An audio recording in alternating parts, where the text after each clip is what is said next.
Good day, everyone. I think most of you joining now are from South Africa. Good evening. Those that are joining from other parts in the world, good day. Hope you had a good day. Welcome to session 2 of the 4 career coaching sessions this week. Today's session is all about the summary of your career report. So keep your career report handy and a piece of paper and a pen. Peter will take you through the process. And then the same admin rules apply. You are currently on mute. I will allow you to unmute yourself towards the end of the webinar. If in the meantime you have a question, you're welcome to just pop the question in the chat. I will collate and I will also answer the questions as we go along. I think without anything further, thank you very much, Peter. Over to you. Thank you, Lizette. Sound good. Thank you very much. Welcome, guys and girls, ladies and gentlemen, our second work session in terms of our plans for a future career. As we said yesterday evening, this is a four work session process. For us, it is to decide on your career is more of a process than an event. We are convinced that it is by far not an event, it's a process. We need time to think, we need time to consider things, we need time to read our reports and get our minds around it. And with that, the process of getting our minds around our report is important. And the mistake we make is we read a report and we put it down. This is, unfortunately, it's got no long-term value if that is the way we deal with these reports. We need to work through a process, and by means of the process, what happens is we then develop the thinking that is necessary for us to get our minds around the content. And this is what the week is about. The week is about helping people to get their minds around the report and to work with the content in a way that gives them a clear picture of what their optimal future careers should be like. Now, obviously, ladies and gentlemen, there are some people who say, but I have the ability to read the report and I can work out my own future career. That's fine. I think most of us can do it. The report has been compiled in a way that is quite easy to read, and there's a lot of supportive information in the report. But to go through the process has the benefit. It's got the benefit that I participate in a process that really works. The process being tested and it really works. And it makes it an effortless and a fun-driven process as well.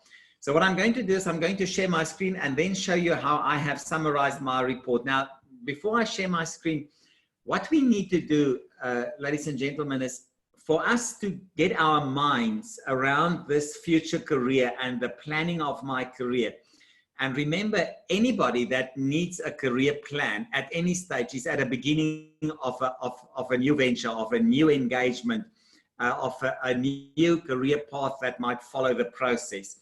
So this is quite important because it gives us an indication of how we should optimize this process going forward. So I'm going to share my screen with you and then show you how I have compiled my career summary, and then invite you obviously to do the same. And I will go through the process slowly, and we have a lot of time, and it's not a difficult process. What I've decided to do, ladies and gentlemen, is I've decided to, when I read my report, I will make my own summary sheet. I have a specific visual in my mind. And when I look at my career future, for instance, and this is since I was very young, I always saw this as the road in front of me. And I decided, with my extremely limited artistic capabilities, as you obviously can see, to draw a picture of what does this look in my mind. Now, for some people, well, it will look obviously different for everybody. For some people, it's a mountains. For some people, it's a footpath or a small little path that they walk. For some people, it is a career place, like they see in a workplace.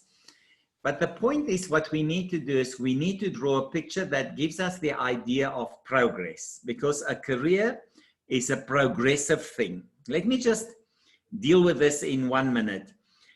As I said last night, ladies and gentlemen, a career is not, it's different to a job. A career is always a progressive, productive process or a venture. There's always the progress in it. If there's no progress, then the career came to a halt, it came to a dead end, and then it's just a job because it's going nowhere. There must be progress, there must be growth, and we must move forward to new responsibilities, higher levels of productivity, more responsibilities that we take on, more senior levels of management or whatever it might be. But there must be progress.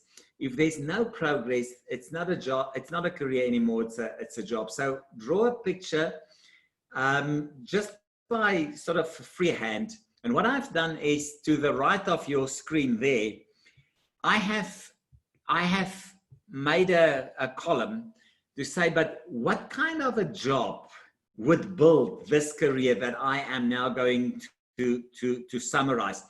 So I took my career report and in the one hand, and with the other hand, I started then to fill in the detail. And the first thing that I did is I said that my career report recommends to me that I need to work with ideas. So let's start at the top. I need to work in the functional enabler space of Industry 4.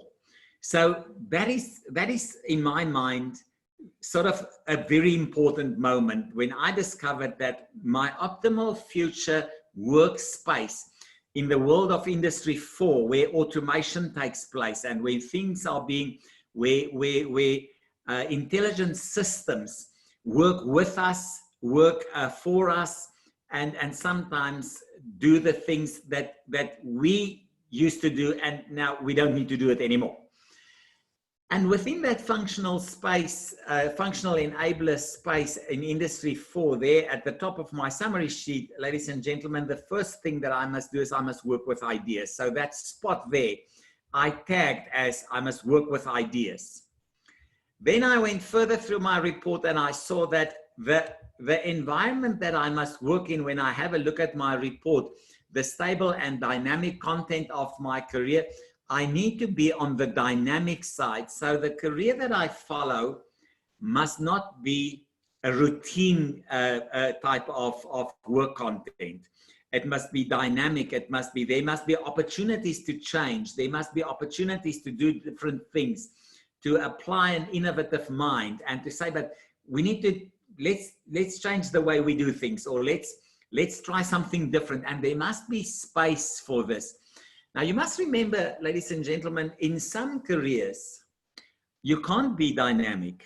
If you are dynamic, you go to jail. For instance, if you're an auditor and you start thinking about dynamic ways of balancing the financials of a business and innovation around tax evasion and those things, you end up in jail. So the job, the career by itself is very, very stable. It's a stable and sort of stick to the rules, highly regulated. This is the thing that frustrates me most of flying. I have a hobby of flying, ladies and gentlemen, just like sort of entry 1, 2, 3, 4 seat aeroplanes. And the thing that frustrates me endless is the rules and the regulations of flying. I mean, it is, you've got to stick to all the boundaries that they set. So, and that is against my nature. It's against my habits. I need space so that I can sort of do a few things that were not done previously. So that's the second important point that I need on my summary. Now, then I moved on, ladies and gentlemen, and I watched the videos, I did my homework, and I discovered on my report in the next pages that in the balance between a practical and a theoretical career, the balance point for me sit on the theoretical side. So just as if we have a look at the summary now, we have a lot of information. I must work in the functional enabler space, where people will do the job and it cannot be done by systems. or robotics or controlled engineering systems or whatever it might be. I must work predominantly with ideas. I must work in a dynamic. In other words, there must be space for me to move around with innovation and new ideas and sometimes even strange ideas. And it must be more theoretical than practical. So the theory of the work, the thinking content of the work must dominate the work content. So now I have very important indicators in my summary sheet, and I've started to make notes on the side. You will see here, and I will show you some of them as we move around. A thing that came up from the examples was design work, architects, writers, journalists, research. You'll see there I marked this one. Research caught my eye. So as we progress, let's move on through the rest of the report because I need my summary to be complete. Here you can see I have now added the next component, number 5. 1, 2, 3, 4, 5. The next headline component, sorry for that, is that my working environment must be very complex. So my thinking must be challenged and tested by the work that I do. So now I have, it must be complex, it must be theoretical on the theory side, it must allow me space for a dynamic career, it must be dominated by ideas, and it must be in the functional enabler space. But now I've started to make more notes. Business development, I saw business development as one of the examples in my report. I saw lawyer on my report.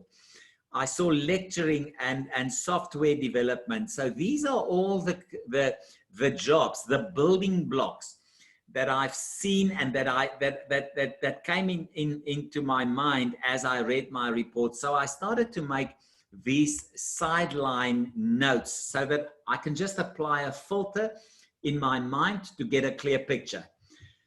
Good. Now I'm going into the tips that's been given to me in my report, those career tips, and the things that I need to focus on. Sort of, it's the middle line of my career path. Is the career that I take must put me in a position to take control. So my career must be under my control. It should not be in the hands of other people and at the mercy of the circumstances around me.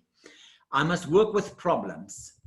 That's the second tip that I got. I must be able to simplify complicated things, and that actually made me think about lecturing. I like this idea of lecturing because it gives me the opportunity to use this habit of mine to make things simple so that my students can understand this in a better way, and they have a better understanding of the intricacies of the learning content.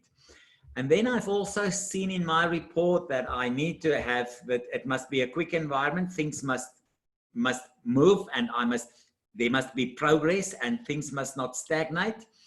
And then I need a workplace where I am tested. I must be challenged. So it mustn't be a soft and kind workplace, to say it in a very brutal manner.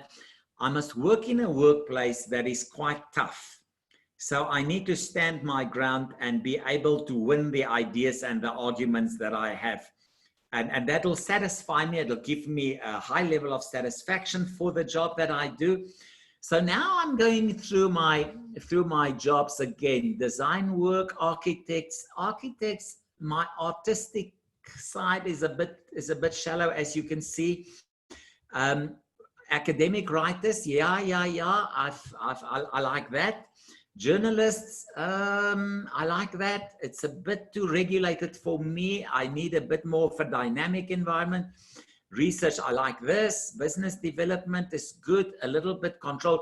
But you will see this one is going to fall off the list now. Watch it. If I go to the warnings, there were 3 warnings in my report. The first warning is, don't work with people.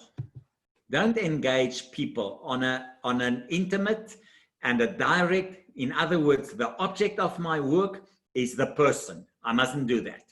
The object of my work must be ideas, theoretical, complex. So the objects that I work with, the content, the work content must not be people.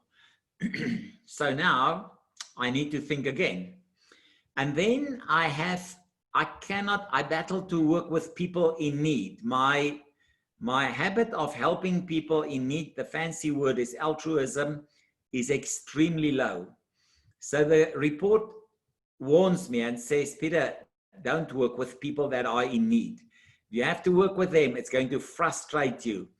So now a few things start to become very clear in my mind.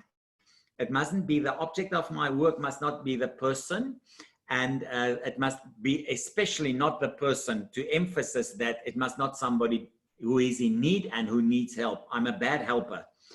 And then now on the third warning that I got is, don't work in an environment that is saturated with conflict. Now, ladies and gentlemen, it immediately took my attention to that of a lawyer. That must be scrapped. That's out because of that. So this idea is not going to work. The design work, if it's an artistic design work, scrap. It's not going to work. Architects, scrap. It's not going to work. I don't have the art. And the system would have said to me, if I have a high artistic inclination, the system would have told me, Peter, you have an inclination to work in the artistic world of work. So that is out. Software development, the reason why I have scrapped this one, it's too regulated. It's just the control and the governance in software development. If you cannot do what you want. You've got to stick to the rules of the programming language. But something came in my mind, and I need to discuss this. For some reason, working through the report and building this summary, I said to myself, I need to have a look at being a commercial farmer, or in some way do a bit of a research around farming. And the reason for this, obviously I can, in my own life, I can explain it. I'm the child of a commercial farmer. So for some reason, that history sort of started to haunt me when I went through these things. And I, in an artificial way, got the idea, but what about farming?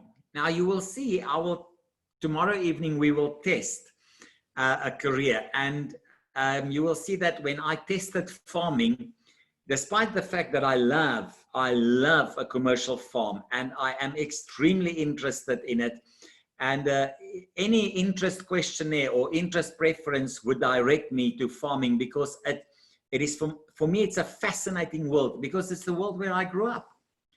But you will see tomorrow evening, ladies and gentlemen, it won't work for me. And if I go through the detail of becoming a farmer, it won't work. That's it. Finish. It won't work. I'll show you tomorrow evening what the results are. So now what I have left on my list is becoming quite clear. Now I can decide, I can start to do some academic writing, journalist, research, got a lot of texts, business development, and lecturing has a question mark. The reason for this, ladies and gentlemen, sits here. Students are in need of continuous help. I'm not good at it. Students are in need of a lecturer or a teacher or a professor, whatever it is at university, that could connect with them and understand what is it that they do not understand in the world. Despite the fact that I can simplify the work, and I have this as a recommendation, this component is with lecturing, it poses a question mark. So tomorrow evening, I will show you the tests that I've already done, but we're going to test my career report against lecturing, at becoming a lecturer. And I've been a lecturer. Ladies and gentlemen, I've lectured at different learning institutions for many years, part-time, and I've done a lot of lecturing work and it didn't really work for me. I didn't, well, I thought by myself I was very good, but obviously I wasn't. So now I've got a picture in my mind. I like farming, but the fact that I like farming, ladies and gentlemen, is dangerous, because it doesn't mean that I will be a successful farmer and it'll work for me as a career. So what I have now is, I have now a career path summary as a visual. And I have killed a few of these jobs that could be building blocks for my career. I have highlighted a few, only 1, 2, 3, 4, and I have, well, this one, I could actually scratch it out. I could kill it, but we'll test it tomorrow evening. And then I have farming, because something in me, I like it. I'm interested in it, but liking and interest and building a career is different. We mustn't confuse these things. So what I'm going to do, I'm going to research a few jobs. I'm going to Google a day in the life of a farmer and a day in the life of a research scientist, but I will add to this a day in the life of a lecturer. So I'm going to add to my short list that I've already compiled. I have a day in the life of a farmer, a day in the life of a research scientist. I'm going to add a day in the life of a commercial farmer, and this environment is very well known for me because I grew up in it. But in the meantime, ladies and gentlemen, what happened is Shadowmatch sent me an email 48, well, anything 24 to 48 hours after on completion of my Shadowmatch worksheet, and the date and time that my career report has been generated for me. Shadowmatch waits for about a day, and all depends on the timelines around the globe. And you must remember, a day on the timeline where the server is in Europe, and a day in the timeline in Australia. So we work with between 1 and 2 days. It sends this summary sheet. It says my career map at the top for Peter de Villiers. It's the Shadowmatch career report. And this is a visual summary. I've just done my own, but this is a very fancy one generated by the system. It says, Peter, in the world of Industry 4, you have system designers, technical enablers, functional enablers, and artists. Where are you? The broad focus of your career, Peter, should be on people, on working with ideas, or working with tasks, or working with ideas. In terms of stable and dynamic, Peter, where are you on this?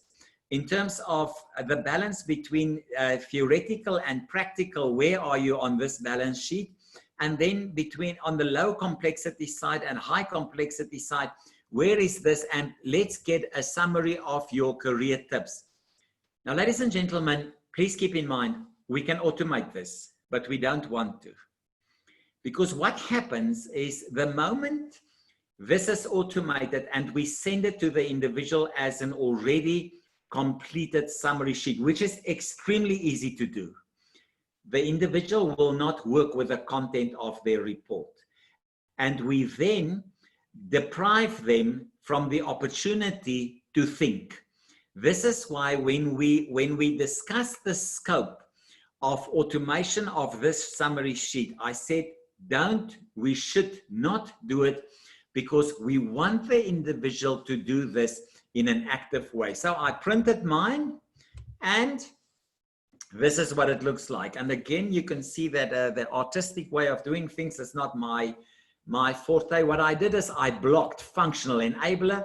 I said, this is the space that I need to work, where I must work in Industry 4. I need to work with ideas. And on the dynamic side, I did that. On the theoretical side, I did that.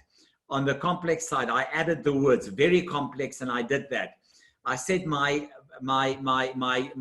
warnings and my career tips were on the positives: to simplify, work with problems quick, I must take control, and it must be challenging. On the downside, the warnings: don't work in a conflict saturated environment, people in need, and people must not be the focus content of your work. So what am I going to do? I'm going to research, and with specific emphasis on research psychology. I'm going to research a bit of writing, and I'm going to Google the day in the life of a farmer and the day in the life of a researcher. And for now, I'm going to add a day in the life of a farmer for our work session tomorrow evening. So now, ladies and gentlemen, I have a very good position from where I could start to compile a short list. This short list must now be on what do I need to study? What jobs do I need to be in? What skills do I need to learn? Because remember, an academic qualification and the skill that you need to learn is two different things. Let me explain. An academic qualification is very much about knowledge. A skill is about the physical ability to do something. I always use the example of getting your training as a medical doctor or a pilot or whatever it might be. A medical doctor must have a lot of academic knowledge, but he must have the skill to resuscitate somebody that is in a desperate situation, in need of breath, who is in a dying situation. That's a skill. Or to put stitches on a wound is a skill. It's a physical execution of a skill. So of a task. So the physical things are skills. The academic knowledge is training of knowledge and what they refer to as faculties of information that we need to have memory of. Training of a pilot is the same, ladies and gentlemen. You can write all your exams and have all the knowledge, but you still need to land the aeroplane, and that is a skill. So I'm going to now I have a good picture of now I need to start thinking. What skills do I need to learn? What knowledge will I need? What jobs will best fit into the wall?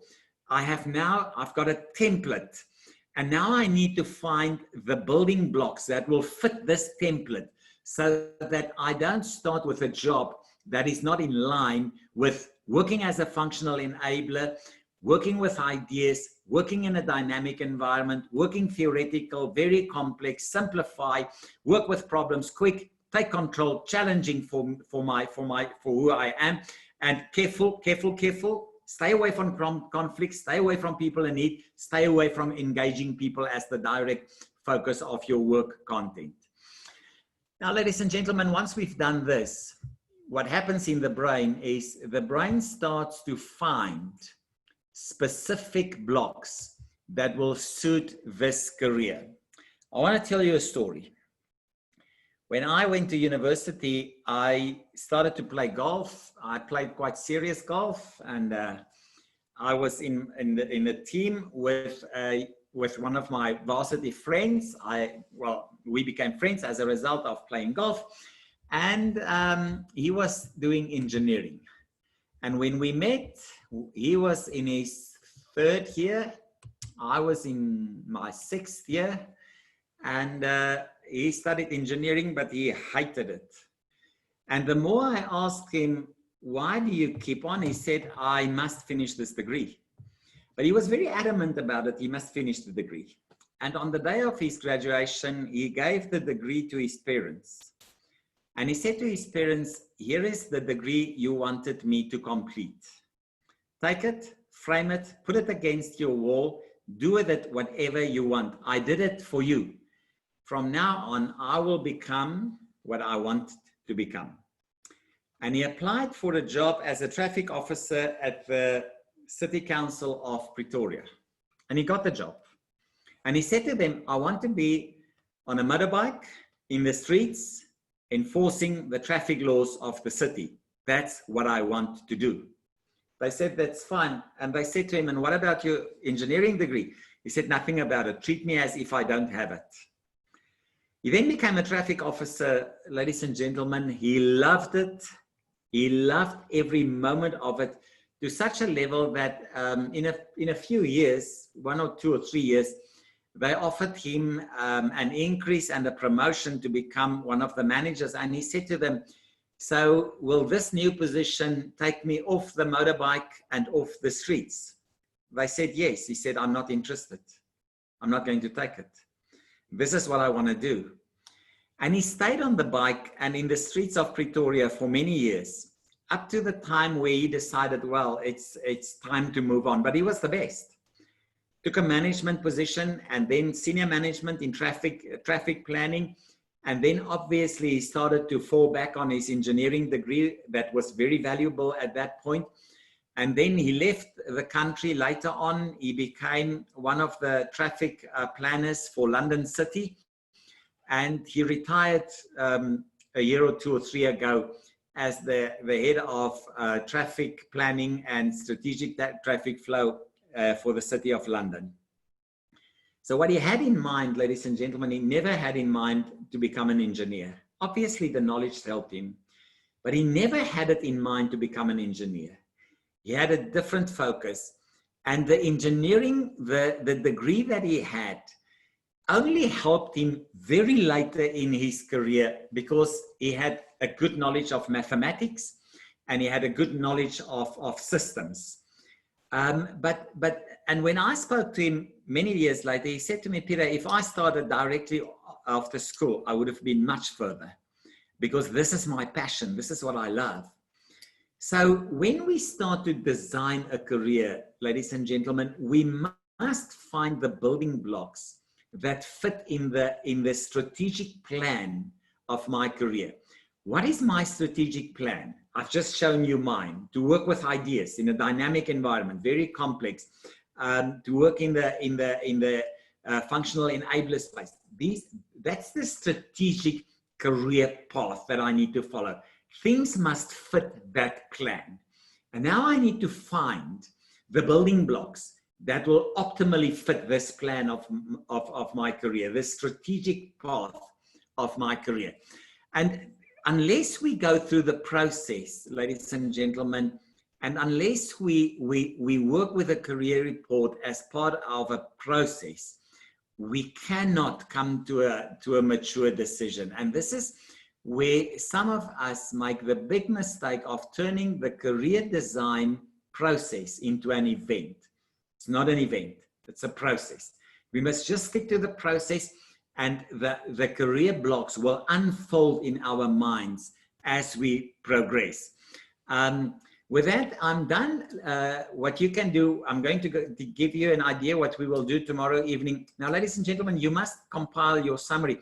Even for those of us who are currently in the meeting for training purposes and for learning and just to see how the system works, do it.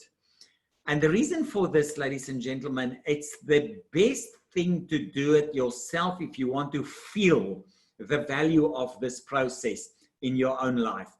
And remember, it's the same for everybody. For an 18-year-old planning the future of their lives, for a 60-year-old planning the future of their retirement in a productive way, for the 30-year-old individual who said, this job is just not working for me anymore. And the story that I will tell you tomorrow evening is about a young man who came to the conclusion that the job as a lawyer just doesn't work for me. I want out. So this, irrespective of where we are, go through the process, make it an effort so that you feel how the process works for you. With that, I'm done, and I'm back to Lizette. Let's hear if there are any questions or if we have individuals who would like to have questions answered. Back to you, Lizette. Thanks, Peter. Thank you very much. Just some comments in the chat. Thank you very much. They really found it insightful. Good webinar, good content. So that was just some private messages that came through in the chat. There are currently no questions in the chat. I'm going to quickly allow everybody to unmute themselves so that they can participate and ask questions should they wish to. Let me just check. Ladies and gentlemen, you will be able to unmute yourself at this point. If you are not able to, you are welcome to just put it in the chat and say, I can't unmute myself. Juliet said, I find it extremely valuable. Thank you so much. She's currently doing the training to become a career coach. Thanks, Juliet. Happy that you joined.